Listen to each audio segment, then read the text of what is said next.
This is Our News, the weekend edition. And on the broadcast tonight, tough decisions. That's what the tourism minister says hotels will be faced with as they determine whether to reopen or make employees redundant. Plus, should hotels require employees to be tested regularly? The hotel union wants to know who will pay for the tests. And we hear from the Commodore of the Royal Bahamas Defense Force on policing in Abaco.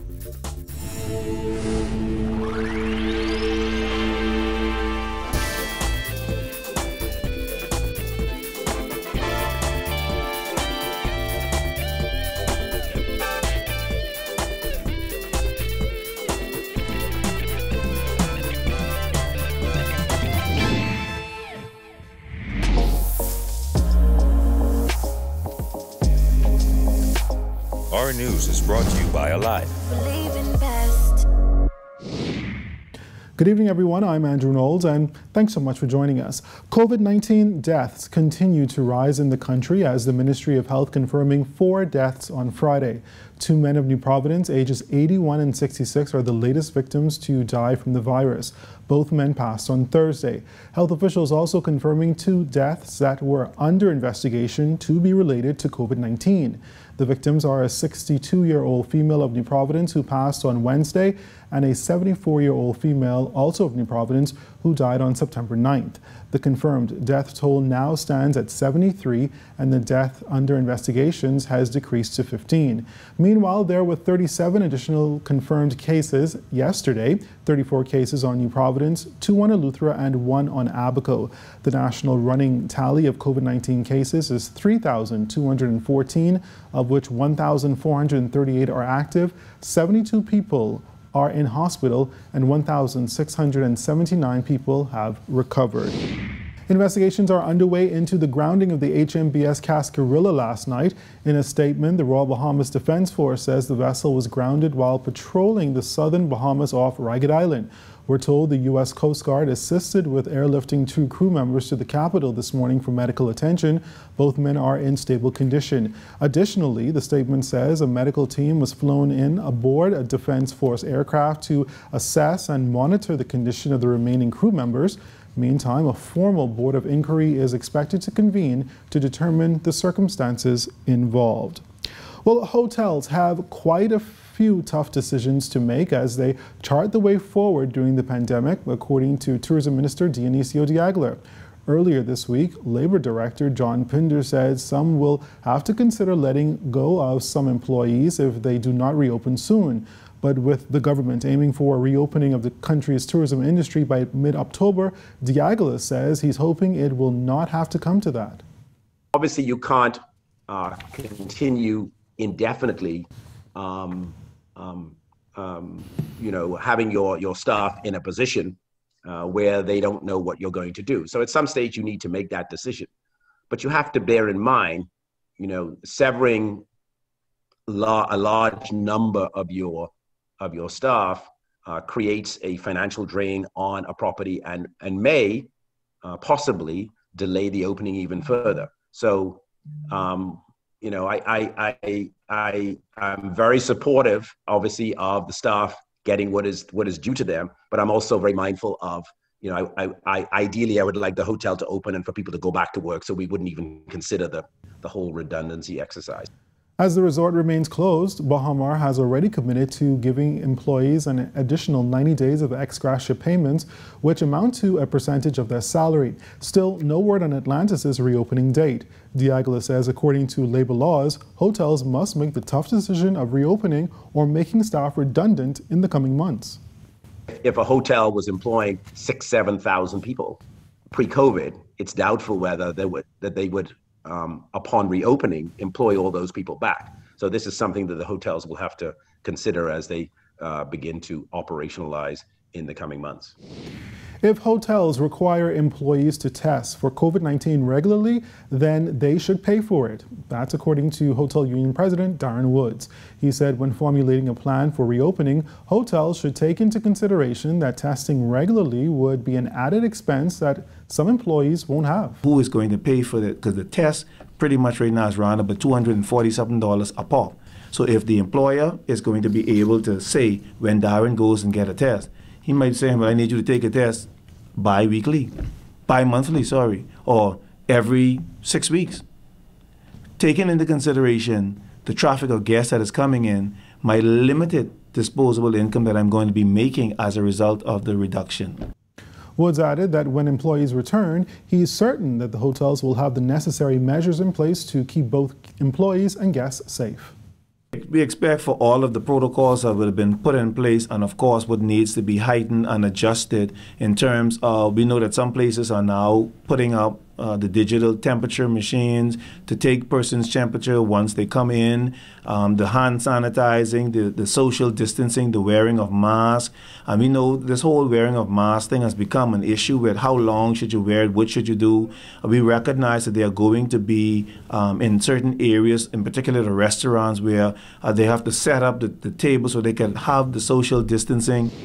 Some Family Islanders having a bit of a hard time traveling to and from the capital. Central and South Andros Member of Parliament Picewell Forbes says he has been bombarded with calls from his constituents who claim that in order to travel to New Providence, they must do so on a round-trip ticket, which is a financial strain. I've been virtually in a whole litany of complaints about persons who want to go back, especially the Central Andros and Mangrove Key. And the challenge is that they go for the tests, and they're now being told they must also have a ticket showing that they're going to be traveling back to Andros. So people are already challenged financially, and to now show a ticket before you can get the tests, it's another challenge to my people. To travel from Nassau to any Family Island, one must produce a negative COVID-19 test result. For those Family Island residents looking to travel to Nassau and return home, they must take the test while in Nassau before returning to their respective island.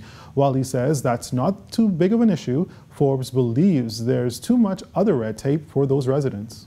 Some persons would want to go on a boat, so when they arrive, if the police is there, they can show that I would have gotten the COVID-19 tests. And now they're being told they must show an airline ticket. And I got it from this is the second prominent person for the morning. I'm very upset about it. So I'm hoping that our people, especially here in New Providence, I continue to make this point, Brother Kyle, that this country is so New Providence centric. We only think generally about what is happening in our neck of the woods. But the dislocation and the challenges it gives to living in the Family Island is something that we must be concerned about.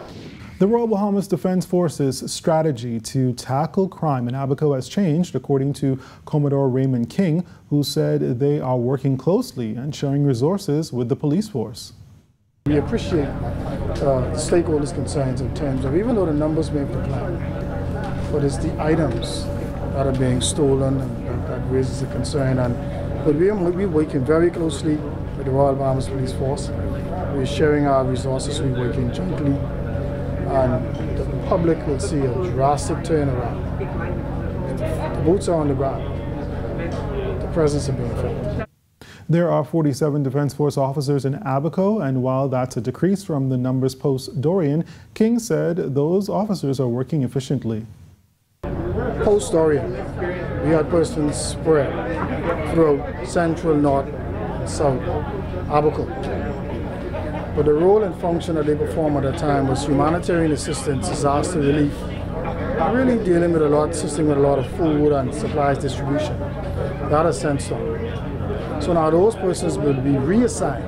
So as more police move into those areas, in terms of the Defense Force, we move those persons centrally, and they will assist directly with addressing the issues that the public sees. And still ahead tonight, the acting labor director speaks on the advantages of working remotely. Plus, the power team looks to secure victory in the upcoming Bahamas Public Service Union election. Those stories and more when we return.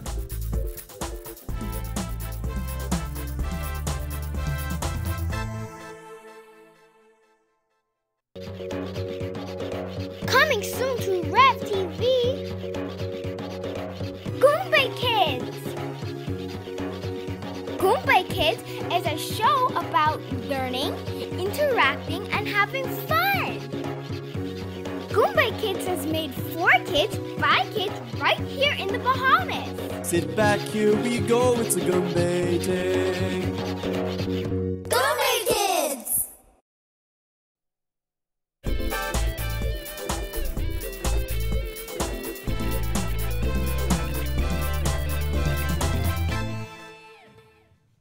Next tonight, Acting Director of Labor John Pinder says remote working is not a bad thing.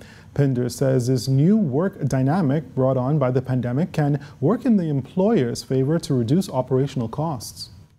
From an employer perspective, I look at the government. Right here where I work, we don't have ample parking. Because of the pandemic, we were able to split shift, have some persons come in the morning, some come in the evening, or whatever we put in place. It provided more parking. There's less chance of people complaining about mold. There's less water being used when people are working from home. There's less electricity being used, less supplies being used. So to some extent, it helps the employer if you can work from home. Once you can get a level of production that's needed for this business to be successful. Same thing applies to the government. So you spend less money on materials and certain things as a result of your staff working from home or working a split shift. Since March, many businesses have allowed their staff to work from home. Pinder said with kids now learning from home, having a parent there works in favor of the family structure. Too many mothers work around the world, especially in the Bahamas. And that's the reason why we have so much crime, and that's why these gangs all started, because too many mothers have to go to work. So this is a blessing in disguise to some extent. Whereas mothers being home, they can ensure that those kids get them on time in school out. They ensure that kids have some level of protection at home. Because people are always in the home, it reduces the amount of house breaking and stealing. You know, there's more security around the place now. As Bahamians continue to live out the new normal brought on by the COVID-19 pandemic, Chairman of the National Tripartite Council, Robert Farquharson, says there is a need for standardized protocol at local workplaces. Farquharson says it's something the Council is actively working on. We have developed some guidelines we think will work in a COVID-19 environment. You have seen some of them, the 6 feet distancing. One of the things we want to, as best as possible, have new entrances between workers and customers. We talk about the plexiglass between customers. We talk about the checks with temperature checks, and the system is if you have symptoms, what the guidelines are, and so there's a cadre of recommendations that we have submitted to employers. The council chairman added that not only are those protocols important, they are also recommended by international organizations. The International Labour Organization have, as you indicated earlier, COVID is something new. And so we have been meeting in forums and webinars and seminars at a regional level, both in the Caribbean and in this hemisphere. The Americas, from Canada in the north to Argentina in the south. When Our News, the weekend edition, comes back from the break, the National Tripartite Council makes a courtesy call on the Industrial Tribunal. And later, find out what Mortimer's Candies is cooking up for Halloween. So stay with us.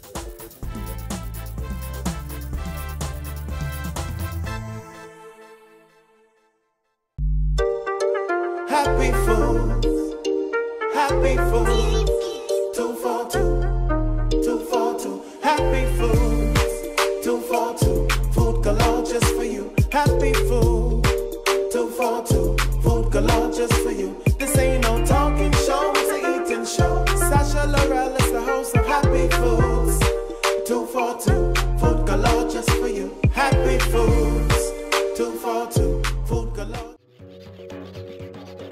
Coming soon to Rev TV, Goombay Kids. Goombay Kids is a show about learning, interacting, and having fun. Goombay Kids has made 4 kids by kids right here in the Bahamas. Sit back, here we go, it's a Goombay day. Goombay Kids!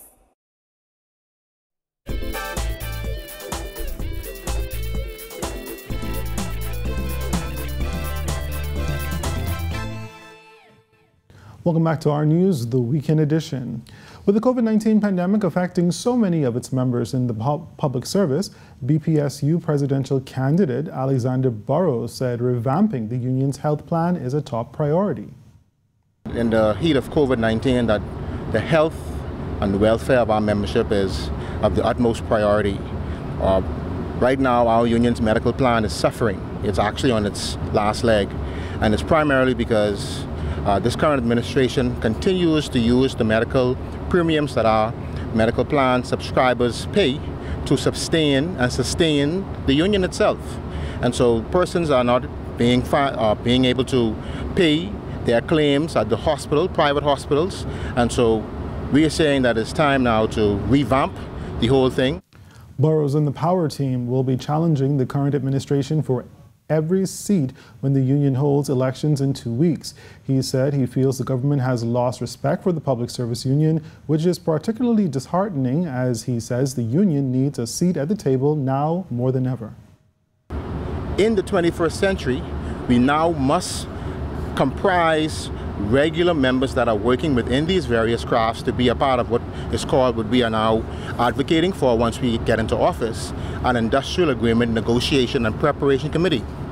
We are going around each area of the public service, sensitizing our members and saying, hey, who can tell you what is best for you other than you?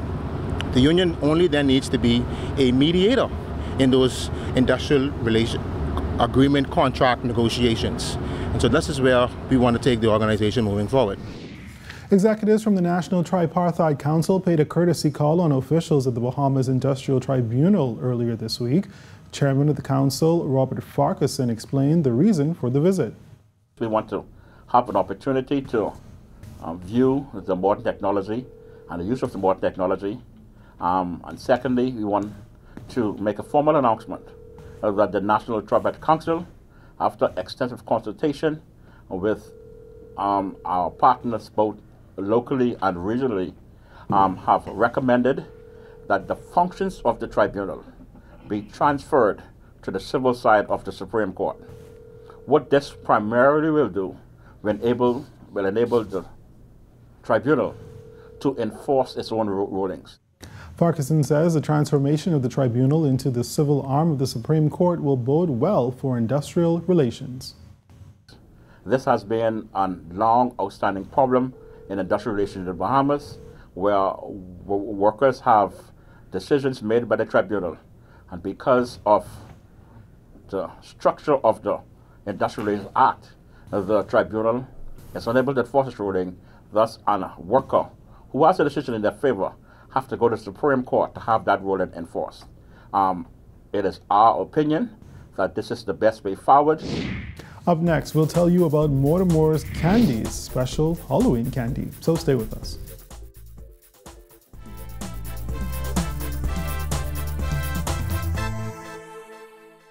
This is a huge deal. NFL Sunday Ticket is back, only with Rev Trio. All day football, all day Sunday. Enjoy all the benefits of Trio with a huge extra. Never miss a game with NFL Sunday Ticket, included in your Rev Trio bundle. All you have to do is opt in. TV, phone, and internet starting at just $99. Call 601-8992 to sign up now. Visit www.rev.bs/promotions for details.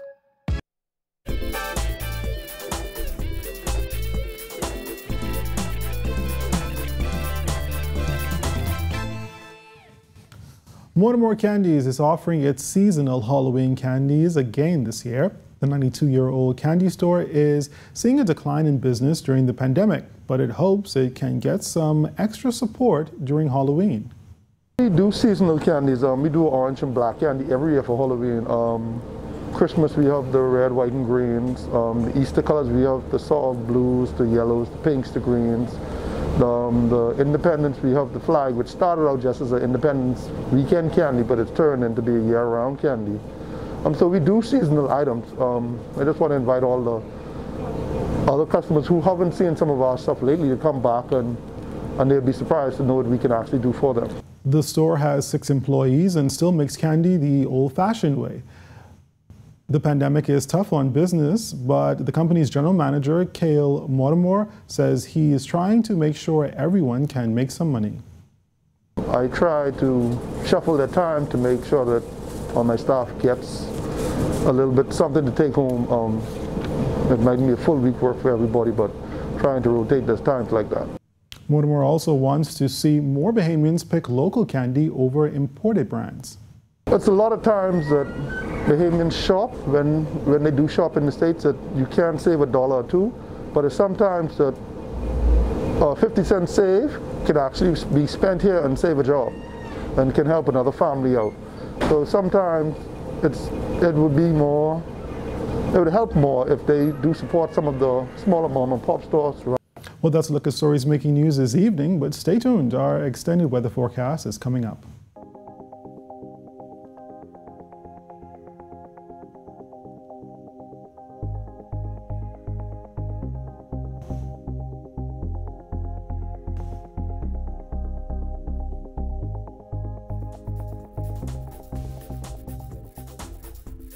And that does it for us on a Saturday night. I'm Andrew Knowles. For all of us here at Our News, thanks so much for tuning in. Let's remember to be safe and look out for each other. Have a great evening.